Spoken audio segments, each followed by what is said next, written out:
Muy buenos días. Señor los bendiga. Qué bueno volver a ver a los que estaban de viaje. Bienvenidos. No los veo quemaditos, pero bienvenidos.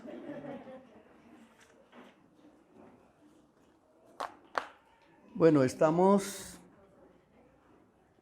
terminando la serie acerca de las parábolas del rey. Hoy vamos a hablar acerca de la parábola de las 10 damas de honor, como dice en la versión Nueva Traducción Viviente. O en la Reina Valera dice la parábola de las 10 vírgenes. Es la misma, solo que aquí está con un lenguaje un poco más claro para que lo podamos entender. Les invito a que oremos y pongamos este tiempo en las manos del Señor. Padre Santísimo, te damos gracias.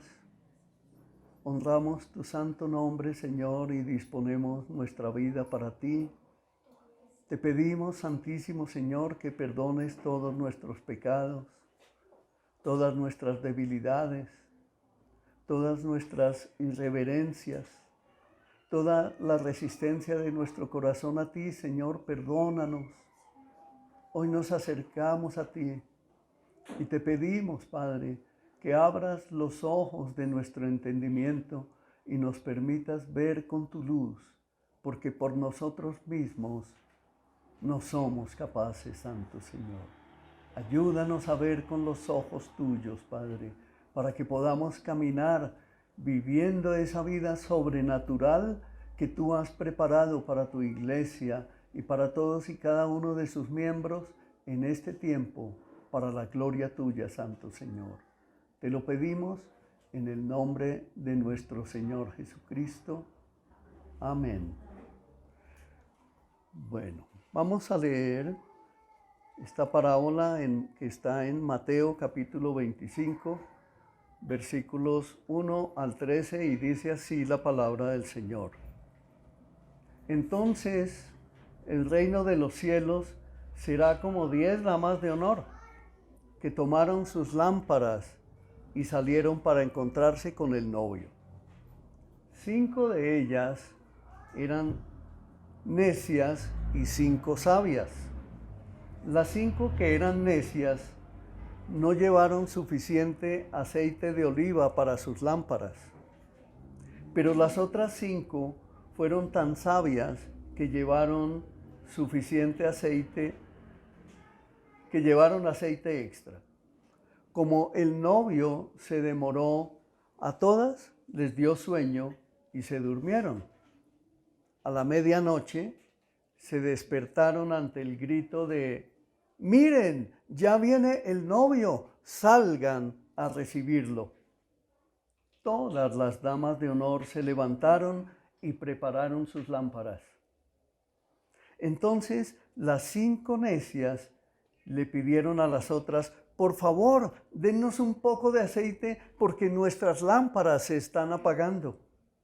Sin embargo, las sabias contestaron: «No tenemos suficiente para todas. Vayan a una tienda y compren un poco para ustedes». Pero durante el lapso en que se fueron a comprar aceite, llegó el novio. Entonces las que estaban listas entraron con él a la fiesta de bodas y se cerró la puerta con llave. Más tarde, cuando regresaron las otras 5 damas de honor, se quedaron afuera y llamaron: «Señor, ábrenos la puerta». Él respondió: «Créanme, no las conozco». Así que ustedes también deben estar alerta, porque no saben el día ni la hora de mi regreso. Amén. Amén. Mis amados hermanos, recordemos que nuestro Señor Jesucristo narró todas estas historias de las diferentes parábolas para darnos luz, a fin de que cada uno de sus hijos estemos preparados y preparándonos. Una cosa es estar preparados por si llega este momento, pero preparándonos como si tardara en venir. Eso es lo que tenemos que hacer, porque debemos estar listos para su regreso y de cómo vivir en el tiempo hasta que Él venga. Eso es algo que debemos aprender a hacer y la palabra nos instruye claramente acerca de cómo hacerlo, porque Él es fiel, porque Él es bueno todo el tiempo y porque Él tiene misericordia de nosotros.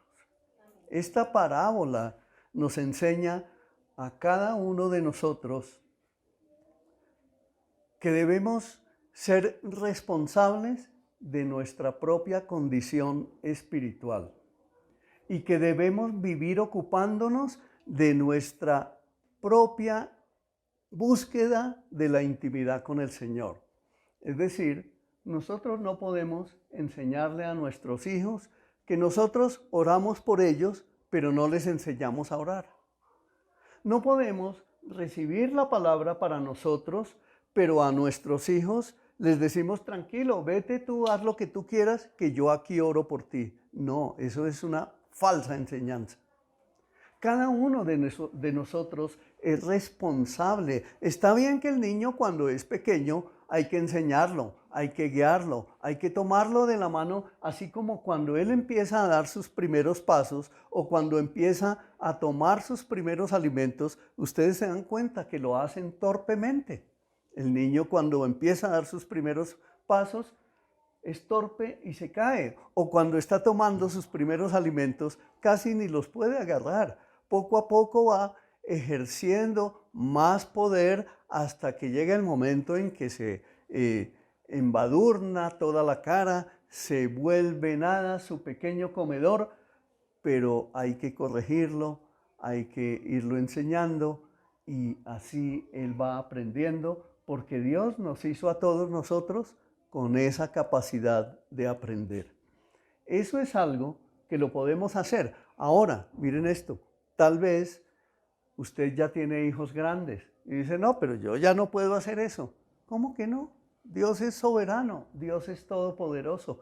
Dedíquese a orar por esos hijos grandes que ya tiene y va a ver cómo el Señor empieza a traerlos al camino y ahí cuando usted esté preparado ya con la palabra, va a poder enseñarle la palabra como cuando se le enseña a un niño y él como con corazón de niño la va a recibir. ¿Ya hay evidencia de eso en sus vidas? Yo creo que sí, mis hermanos. ¿Qué dice usted? ¿Sí? ¿Cierto? Eso es cierto. Tal y como hemos visto entonces en las diferentes parábolas acerca de cómo servir a los necesitados, ¿se acuerdan? De cómo debemos vivir en compasión con nuestro prójimo, de cómo debemos vivir llevando el mensaje de salvación a otros familiares y cercanos, etc. Entonces, tenemos que entender que Dios quiere para cada uno de nosotros que cojamos esas enseñanzas de las parábolas y entendamos que a través de cada una de ellas recibimos como una pincelada que nos sirve para ir conformando el cuadro de nuestra vida, para estar vigilantes, haciendo lo que el Señor nos ha mandado mientras Él viene. Pero mientras Él viene nos dijo que nos daba unas señales. Y cuando ustedes toman su Biblia, esta lectura, acuérdense, la estamos haciendo en Mateo 25. Pero si ustedes se van atrás a Mateo 24, que les recomiendo que en su casa lean Mateo 24, todo el capítulo habla de cuando salieron del templo y los discípulos empezaron a mirar todos los edificios del templo y el Señor les dice, esto será derribado y en 3 días lo levantaré. y no quedará piedra sobre piedra. Y ellos le dicen, ¿y cuáles serán las señales de estas cosas? Y el Señor empieza a hablarles de todas las señales que vienen y de todo les dice, habrá guerras, rumores de guerras, terremotos, hambrunas, y les menciona una serie de hechos que para nosotros, ustedes y yo, históricamente, cada uno de nosotros los está evidenciando. ¿Es así o no? Sí. Una señal, el eclipse de ayer, es una de las señales. Y la luna se oscurecerá. Esa es una de las señales. ¿Y qué más dice? Y guerras y rumores de guerras. Tenemos la guerra de Ucrania y Rusia. Tenemos la guerra de Israel y la franja de Gaza. Y no sabemos qué más vaya a pasar.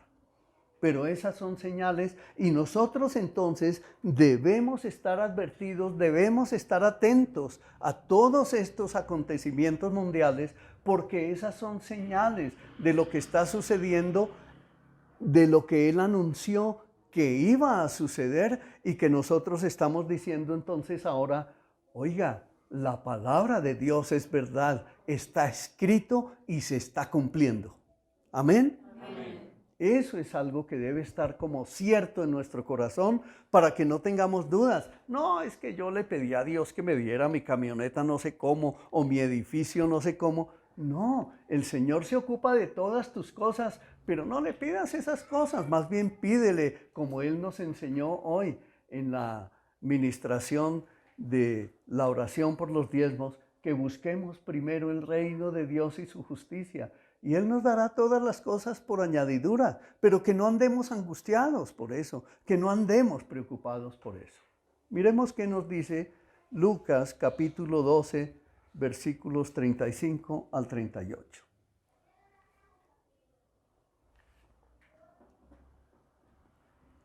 Ahí sigue hablando el Señor Jesús. Dice, estén vestidos, listos para servir, y mantengan las lámparas encendidas, como si esperan el regreso de su amo de la fiesta de bodas. Entonces estarán listos para abrirle la puerta y dejarlo entrar en el momento que llegue y llame. Los siervos que estén listos y a la espera de su regreso serán recompensados. Les digo la verdad, Él mismo les indicará dónde sentarse, se pondrá el delantal y les servirá mientras están a la mesa y comen. Amén. No termino de leer el pedacito que hace falta. ¿Por qué? Porque quiero decirte esto.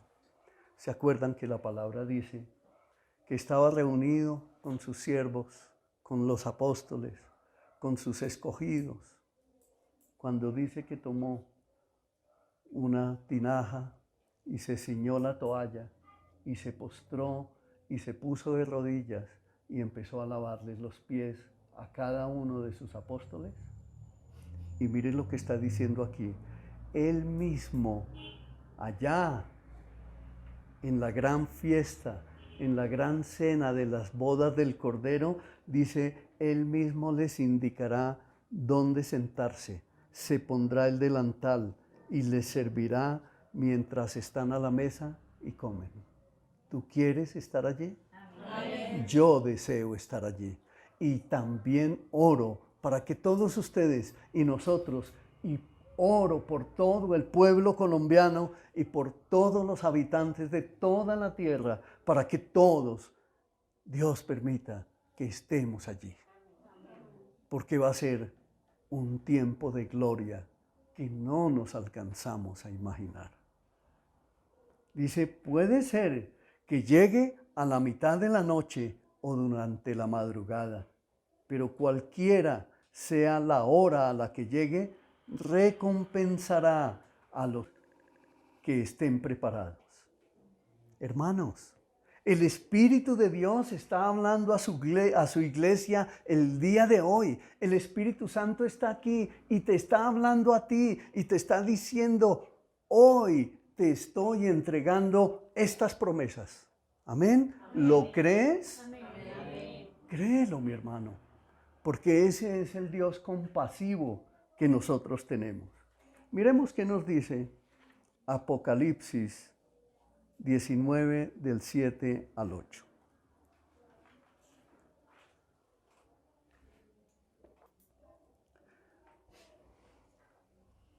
Para los que tienen esa carita un poquito triste, mira lo que les dice. Alegrémonos y llenémonos de gozo y démosle honor a Él, porque el tiempo ha llegado para la boda del Cordero y su novia se ha preparado. ¿Tú te estás preparando? Nosotros, la iglesia, somos la novia del Cordero. Estamos listos, nos estamos preparando y estamos listos. Si llegara en estos momentos, ahí nos iríamos con Él. Dice, a ella se le ha concedido el vestirse de lino blanco y puro de la más alta calidad, pues el lino de la más alta calidad representa las buenas acciones del pueblo santo de Dios. Y en la versión Biblia de las Américas dice esa misma porción, y a ella le fue concedido vestirse de lino fino, resplandeciente y limpio, porque las acciones justas de los santos son el lino fino. ¿Amén? Amén. ¿Qué quiere decir eso? Cada vez que nosotros estamos caminando, haciendo el bien, orando, enseñando, guiando, dando testimonio, hablando del Señor, mostrando cuán grande es Él, cuán glorioso es su santo nombre, y estamos discipulando, estamos sometiéndonos, estamos humillándonos bajo la poderosa mano de Dios. Él nos está vistiendo de ese lino fino. Él nos ve como si tuviéramos esas vestiduras perfectas, puras, y se está agradando en las oraciones de su pueblo. Amén. Por eso es que cuando tú te des cuenta, en cualquier momento de la historia de tu vida, empiezan a suceder milagros, prodigios, señales, maravillas, pero tienes que creerlo. No te sirve para ti creer con la fe que yo tengo. A ti te sirve es la fe tuya, porque es que es la fe tuya puesta en Jesucristo. No es con la fe tuya, no es con ese trabajo mental que muchos hacen, voy a creer, voy a creer, voy a creer. No, Él ya creyó, Él lo hizo por ti. Y por eso el Señor Jesucristo dijo, mi vida di por ti. Y como Él dio su vida por ti, Él cumplió toda la ley para que tú tuvieras derecho a ser llamado hijo de Dios. Y como hijo, entonces vas a ser recibido allá si lo has creído. Amén. Es en la fe del Hijo de Dios.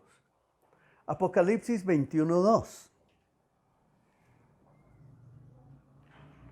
Todo esto son confirmaciones escritas de lo que va a suceder en el futuro, que nosotros ya estamos viendo todas las señales, ¿cierto? Más que todo en estas 2 últimas semanas. Eso que, por ejemplo, está sucediendo en Colombia, todas esas son señales. El presidente que tenemos, el gobierno que tenemos, lo que va a suceder de aquí a diciembre, eso lo tenemos ya como señales para la gloria de Dios. Dice Apocalipsis 21:2, y vi la ciudad santa, la nueva Jerusalén, que descendía del cielo desde la presencia de Dios como una novia hermosamente vestida para su esposo. Esa vida transformada es la que nos hace dignos delante de Él. Es la que nos da ese corazón puro, esa palabra que oramos, esa palabra que recibimos, esa palabra que nos enamora, esa palabra que nos apasiona, esa palabra que se vuelve viva y eficaz en nuestro corazón, que nos hace reconocer el pecado que nos separa de Dios, pero que cada vez nos va limpiando más y más, nos hace más dignos de vernos hermosamente vestidos delante de nuestro Dios. ¿Sí se dan cuenta qué hermoso, qué precioso que es todo esto? Y completemos Apocalipsis 21:9. Dice, entonces uno de los ángeles que tenían las 7 copas con las últimas 7 plagas, se me acercó y me dijo, ven conmigo, te mostraré a la novia, la esposa del Cordero. ¿Cuál es esa novia y cuál es la esposa del Cordero? La iglesia del Señor. Por eso es que debemos permanecer en la iglesia del Señor, porque Él se va a casar es con su iglesia. Yo soy iglesia, tú eres iglesia, todos debemos creer que somos iglesia, porque Él se va a casar es con su novia, pura, santa, sin mancha y sin arruga, con su iglesia. Y miren esto. En la parábola vemos una boda o una preparación para una boda. Y resulta que en la antigua cultura judía, el noviazgo se mantenía por un tiempo largo antes de la celebración de la boda. O sea que en el caso de mi esposa y yo, el noviazgo fue aprobado por Dios porque duramos como 8 años larguitos de novios. Y aquí en lo que he aprendido, de lo que he leído de cómo era esa cultura judía, el noviazgo era largo. Pero mire lo que pasaba. La promesa del compromiso que se hacían era un acto similar a los votos del matrimonio. Es decir, mientras se ennoviaban, ya adquirían el compromiso. No era que voy a probar a ver cómo se hace en este tiempo. No, voy a mirar a ver si nos vamos a vivir, vamos a ver si es bonita, si es esto, si es aquello. No, allí había un compromiso absolutamente solemne. Pero mire lo que pasaba en ese tiempo de ese periodo del noviazgo. Se hacían compromisos de matrimonio, número 1, de fidelidad, de testimonio, de compromiso a estar ahí siempre, de integridad, de familia, de trabajo y de seguridad. Qué hermoso, ¿cierto? ¿Eso sucede hoy? Lo primero que hoy en día que sucede con las parejas es, ¿cuánto te ganas tú? Es lo primero que hacen. ¿Cuánto te ganas? A ver si sí podemos.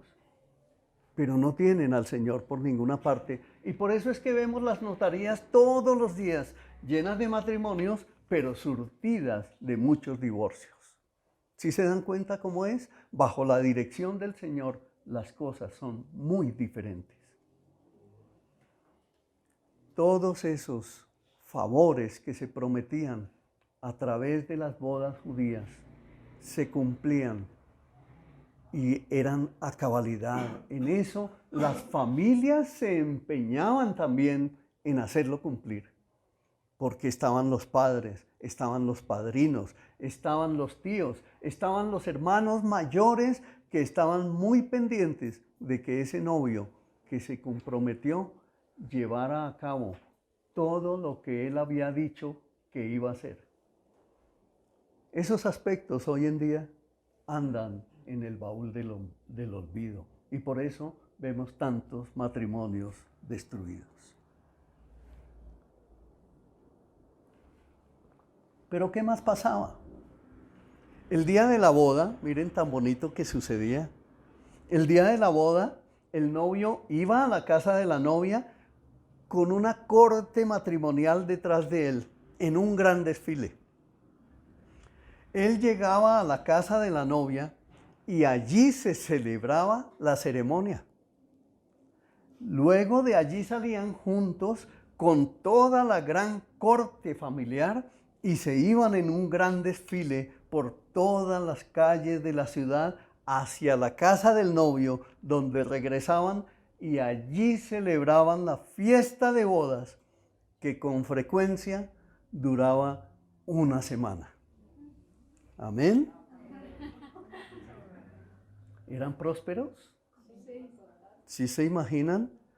No solamente, y escuchen esto, por la palabra conocemos que las familias eran mínimo de 7 hijos. No más en Jesús vemos Jesús y sus hermanos conformaban, creo que eran 7 u 8. ¿Ven? Entonces, la corte que venía familiar no era cualquier cosa. Me tomé el trabajo de mirar bodas judías por internet y bodas ortodoxas. Oiga, qué tremendo. Cuando se les anuncia desde antes, imagínense, desde el compromiso, y si el noviazgo duró, como en el nuestro, 8 años, ¿sí? ¿Sabe qué pasaba? Las familias, los amigos, los vecinos empezaban a guardar para bendecir a los novios. Y si se iban a casar en 1 año o en 2 años, los tíos, los abuelos, los padrinos, los primos, los hermanos, las hermanas, todos iban guardando dinero, joyas, vestidos, todo lo que más pudieran. Y el día que llegaba la boda, vi una donde había una señora sacando de aquí del seno un rollo de billetes que uno dice, ¿quién sabe cuántos dólares tenía esa señora?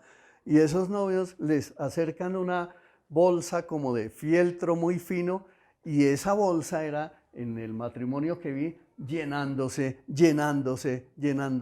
¿Y qué sucede con nosotros los colombianos? Tacaños a morir. El día que yo me casé, invité dizque 40 personas a mi matrimonio, que porque era una boda íntima. Y me tomé la molestia de hablar con Blanquita y de decirle a ella, vamos a escoger muy bien a todos nuestros invitados porque queremos que nos lleven un buen regalito. Oiga, nos llevaron toallas y cubiertos para partir el ponqué. Eso fue lo que nos dieron. Ah, y una bandeja de acero, ni siquiera de plata, de acero. ¿Pueden imaginarse? El pueblo colombiano, en ese sentido, tiene que cambiar esa manera de pensar. Porque aquí estamos viendo que el pueblo judío es un pueblo próspero porque aplican un principio fundamental. Son supremamente generosos. Y el Señor no nos pide a nosotros que demos cosas que sean imposibles. No, nos pide que seamos generosos con lo que tenemos. ¿Tienen 1 libra de arroz? Pues dé un poquito de esa libra de arroz. Pero muchas veces decimos, es que no tengo. No voy a la boda porque no tengo para el regalo. ¿Sí han escuchado eso? Ay, y la mitad de los invitados no fue. ¿Cómo así? ¿Y por qué no fueron? Ya sabemos por qué no fueron. Y la fiesta duraba 1 semana. ¿Se imagina cuánto vino? Por eso fue que el Señor en las bodas de Canaán, cuando Él se acerca y le dicen, se acabó el vino, Él toma la decisión, dice, traigan el agua y llenen las tinajas de agua. Y hace el milagro y convierte el agua en vino. ¿Y en vino de qué clase? De la mejor calidad, ¿cierto? ¿Por qué? Uno dice, no, pero o sea que allá en esa época eso se emborrachaban a la lata. No, es que las tinajas, cada tinaja era muy grande, pero era no porque tomaran demasiado, sino porque eran montones los invitados. Y ahí vemos también la generosidad de nuestro Señor. Les suplió una necesidad, pero estaba mostrando su reino. Por eso es que el Señor dice, el reino de los cielos se ha acercado. Amén. Amén. Entonces las vírgenes de nuestra historia estaban esperando para desfilar y aguardaban participar del banquete de bodas. Cuando Jesús vuelva para llevar a su pueblo al cielo, entonces nosotros ¿cómo debemos estar? Listos, sí Señor, listos. La preparación espiritual. Ahí aprendemos un principio, ¿cierto? En la parábola. La preparación espiritual no puede comprarse. ¿Se acuerdan que las necias, las insensatas, querían comprar aceite? Y las otras les dijeron, no, vayan, compren ustedes porque de pronto se acaba el de nosotros. Vayan ustedes y compren. Entonces, tú no puedes comprar con las oraciones de tu mamita o de tu papito o de la tía, no puedes comprar el reino de los cielos. No, No puedes andar diciéndole a tu familia, ore por mí, vaya usted a la iglesia. No, vaya usted, responsabilícese. Asúmalo. Ah, no, que es que mi esposo se quedó viendo el partido, pero yo fui a la iglesia y oré por él. No, la responsabilidad es de juntos. Delante del Señor es individual, es personal, no es para compartirla. Esa responsabilidad espiritual es tuya. Nuestra relación con el Señor, Dios Todopoderoso, es particular, es propia y es individual. Eso no lo podemos estimar de otra manera. No podemos hacerlo. Miren que por eso fue que el Señor, ahí en el mismo libro de Mateo, capítulo 23, cuando habla de los ayes hacia los fariseos y los escribas, les pega una reprimenda a estos señores, pero tremendamente fuerte. Solo les voy a leer una pequeñísima porción para que ustedes se den cuenta. Pero fue algo muy fuerte. Y es algo que cuando uno es necio, que cuando uno hace como esas novias insensatas, pues el Señor viene y lo reprende. Y cuando uno está recogiendo una cosecha de lo que ha sembrado, no le queda menos que agachar la cabeza, ¿cierto? Porque ¿qué más podemos hacer? Humillarnos delante del Señor. Dice, ¿qué aflicción les espera, maestros de la ley religiosa y fariseos hipócritas, pues se cuidan de dar el diezmo sobre el mínimo ingreso de sus jardines de hierbas, pero pasan por alto los aspectos más importantes de la ley, la justicia, la misericordia y la fe? Es cierto que deben diezmar, pero sin descuidar las cosas más importantes. Guías de ciegos, cuelan el agua para no tragarse por accidente un mosquito, pero se tragan un camello. ¿Qué aflicción les espera, maestros de la ley religiosa y fariseos hipócritas, pues se cuidan de limpiar la parte exterior de la taza y del plato, pero ustedes están sucios por dentro, llenos de avaricia y se permiten todo tipo de excesos. Fariseo ciego, primero lava el interior de la taza y del plato y entonces el exterior también quedará limpio. Qué reprimenda tan dura. Y miren lo que dice al final de ese capítulo, y dice que el Señor se acercó y miró a Jerusalén y lloró. Si se imagina nuestro Señor Jesucristo llorando cada vez que nosotros cometemos pecado. Oh Jerusalén, Jerusalén, la ciudad que mata a los profetas y apedrea a los mensajeros de Dios. ¿Cuántas veces quise juntar a tus hijos como la gallina protege a sus pollitos debajo de sus alas, pero no me dejaste? Y ahora mira, tu casa está abandonada y desolada. Pues te digo lo siguiente, no volverás a verme hasta que digas, bendito el que viene en el nombre del Señor. Y se cumplió la palabra sobre ellos, se cumplió. Por eso es que nosotros, el Señor hoy nos advierte y nos dicen, miren todas las cosas que les he advertido de antemano. Hoy el Señor nos está advirtiendo, es posible que el Señor venga esta noche, o es posible que venga en 1 año, o en 10 años, o en 20. No lo sabemos, ni uno solo de nosotros lo sabe, pero debemos hoy estar preparados. Juan 14, del 1 al 3.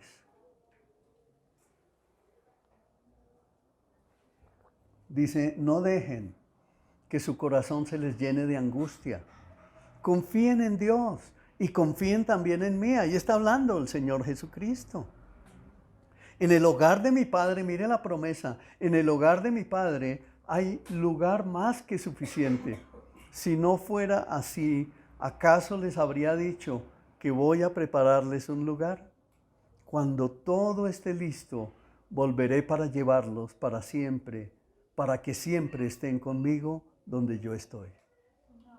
Miren qué bendición. ¿Y qué fue lo que leímos antes? Que Él se va a poner el delantal y que nos va a decir a cada uno, siéntate aquí a mi lado y yo te voy a servir. Y come conmigo.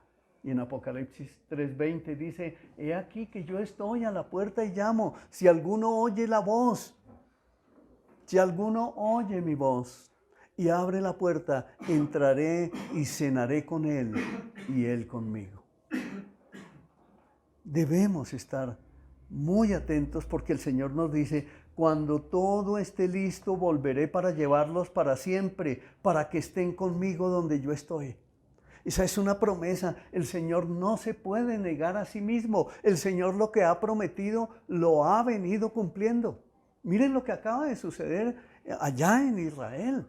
La matanza primera que sucedió en el festival ese que estaban haciendo, donde había una gran fiesta de jóvenes, era una rumba de música electrónica donde había cantidad de jóvenes, sí, judíos, israelíes.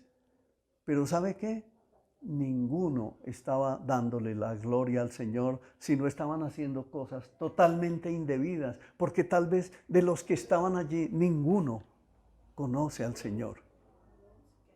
¿Y qué pasó? 260 muertos acribillados. Cuando Dios decide traer juicio sobre la vida de una persona, no habrá nada que pueda detener la mano poderosa de nuestro Señor. Por eso es que nosotros debemos ser consecuentes cuando recibimos la palabra del Señor. Agachemos nuestra cabeza, confiemos en Él porque Él nos da promesas de bendición, pero si nos tiene que exhortar y dice que Él al que ama azota, al que ama corrige, al que ama lo castiga. ¿Para qué? Para que nos enderecemos. El Señor es absolutamente fiel y justo. Él es bueno y verdadero. Pero mire la promesa, segunda de Pedro 3:9. Nos dice, en realidad, esas son promesas que tú debes memorizar y guardar en tu corazón. Tal como dice allá el Salmo 119:11. En mi corazón he atesorado mi palabra para no pecar contra ti. Y aquí nos dice, en realidad, no es que el Señor sea lento para cumplir su promesa como algunos piensan.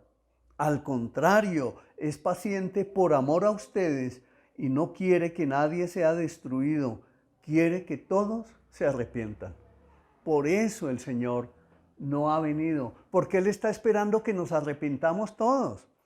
El Señor no está conforme con que nos arrepintamos los que ya estamos aquí. No, el Señor quiere que se arrepientan todos nuestros familiares, nuestros padres, tíos, abuelos, hermanos, todas nuestras generaciones, porque a Dios le ha placido trabajar a través de generaciones. ¿Qué legado vas a dejar tú a tus hijos? El Señor quiere que tú dejes un legado a tu siguiente generación y ese legado lo empiezas a construir ahora mismo. No mañana, es hoy que debes empezar a construir ese legado. Entonces, mis amados, esta parábola nos trae el mensaje central. ¿Saben cuál es? La preparación. La preparación del cristiano para las bodas del Cordero. ¿Y cómo nos preparamos? Durante todo nuestro peregrinaje en esta tierra nos estamos preparando. Habrá alguno que pueda decir, no, pero yo me voy a preparar más bien dentro de 20 años, cuando ya sea mayor, mientras tanto estoy aquí trabajando. No puede hacerlo, ¿sabe por qué? Porque si lo hace y el Señor viene, le pasó lo de las novias insensatas, se quedó. ¿Quiere quedarse? Uy, pero no dijeron dos, sino dos. ¿Quieren quedarse? No. Cuando el Señor venga, yo creo que no, ninguno de nosotros quiere quedarse, porque ¿a dónde vamos a ir si nos quedamos? Al infierno. No puede ser. No puede ser que haya algún ser humano que decida ir. Bueno, yo sí conocí una actriz muy famosa de Colombia que dijo antes de morir, llena de cáncer en su estómago y en sus senos, dijo, qué bueno que me voy a morir porque sé que el infierno es una gran discoteca y me voy para allá a seguir celebrando. Qué gran equivocada. ¿Se acuerdan la enseñanza de la parábola del rico y Lázaro de la semana pasada? Ahí estaba el Señor hablándonos, claro. Es bueno que ustedes las vuelvan a leer, las parábolas del Señor. Esas historias son muy buenas para que haya luz en tu vida.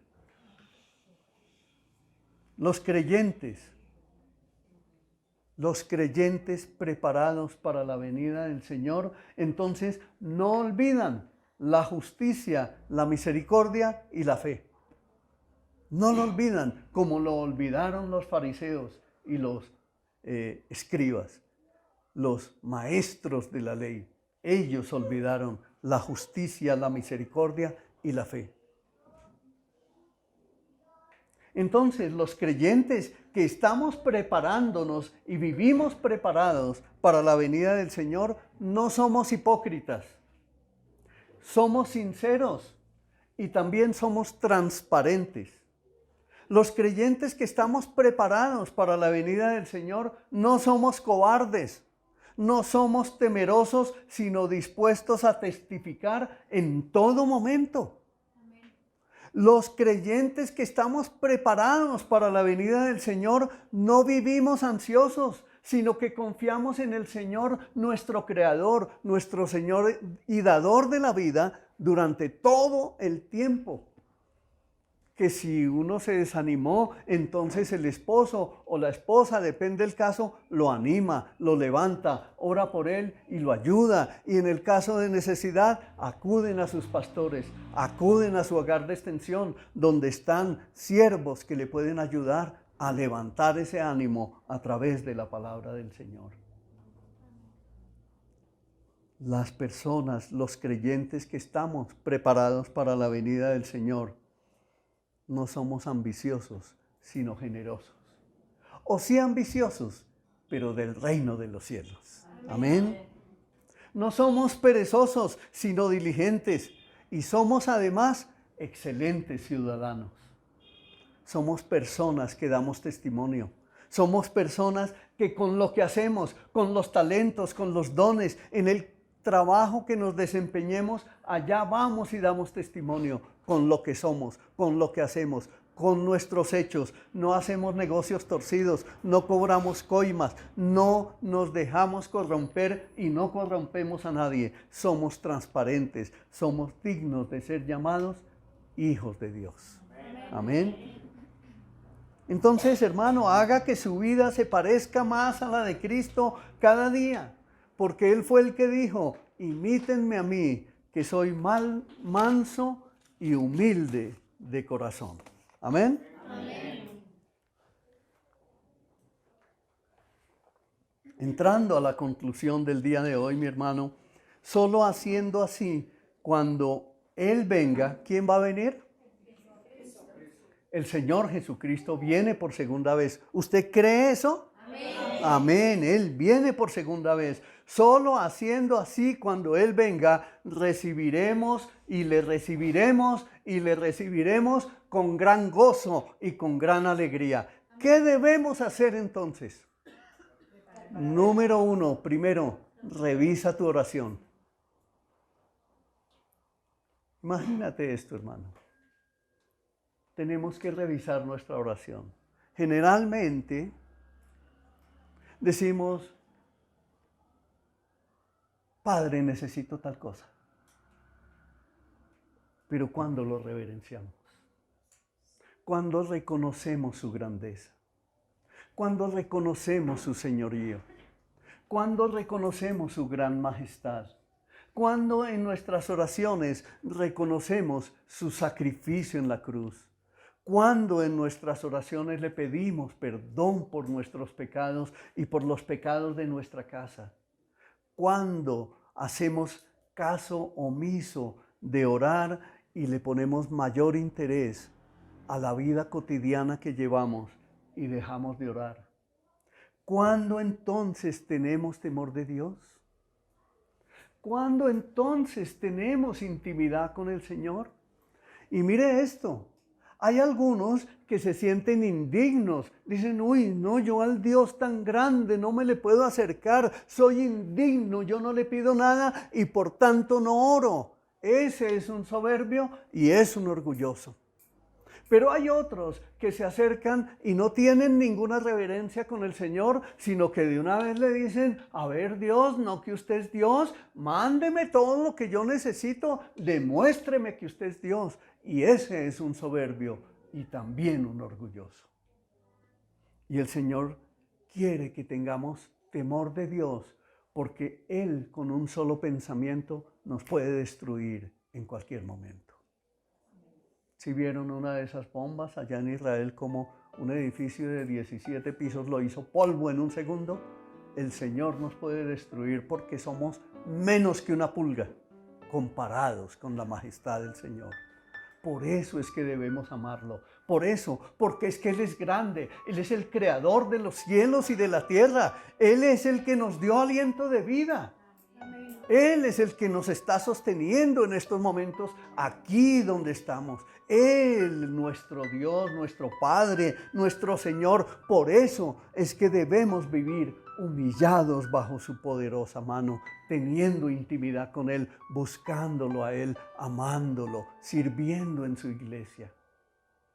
¿Cuántas veces nos atrevemos a decir, a mí Dios no me ha llamado? Y Él llamó a toda su iglesia a servir. Es a toda su iglesia. ¿Cuántas veces nos hemos atrevido a decir, conmigo cuenten en la medida en que yo pueda? Es como si le estuviéramos diciendo al Señor, bendígame, pero no me pida a mí nada. ¿Qué tal que el Señor nos dijera eso? Qué tanta reverencia, qué tanta intimidad. Y Él tiene la puerta abierta y dice, vengan a mí todos los que estén cargados y cansados, que yo los voy a hacer descansar. Él fue el que dijo en la cruz, Padre, perdónalos porque no saben lo que hacen. Él fue el que dijo en la cruz, Padre, todo se ha consumado. Él pagó por nosotros. Él compró nuestra salvación con su sacrificio. Él se entregó todo en sacrificio, aunque en Él no había pecado, aunque en Él no había maldad, aunque en Él había pureza e santidad. Él asumió todos nuestros pecados y por causa de nuestros pecados fue el sacrificio en la cruz. Y por eso fue que nos salvó. Y por eso es que nosotros debemos creer. La mayoría de las veces solo oramos para pedir algo, pero pocas veces lo invocamos para alabarle, para adorarle. Pocas veces lo invocamos para reconocer que lo necesitamos. Pocas veces lo invocamos para agradecerle, solo para guardar silencio, por ejemplo, delante de Él. ¿Cuántas veces lloras en su presencia agradeciéndole? ¿Cuántas veces te postras delante de Él agradeciéndole por haberte sacado de la esclavitud del pecado en que vivías? ¿Has pensado en eso? Piensa en eso, reflexiona, humíllate. Mira lo que dice Primera de Pedro, capítulo 5, versos 6 al 7, Así que humíllense ante el gran poder de Dios y a su debido tiempo Él los levantará con honor. ¿Hay un premio ahí?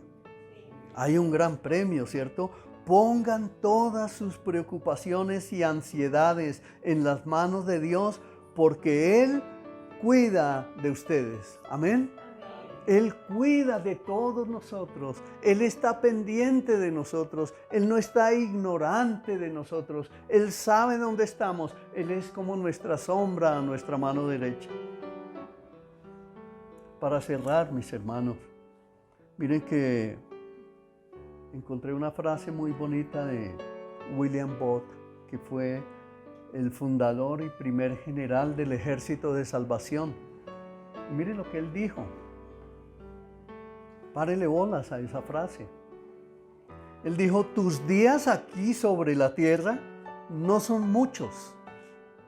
Así que úsalos de la mejor manera posible para la gloria de Dios y para el beneficio de tu generación. Dios trabaja a través de generaciones.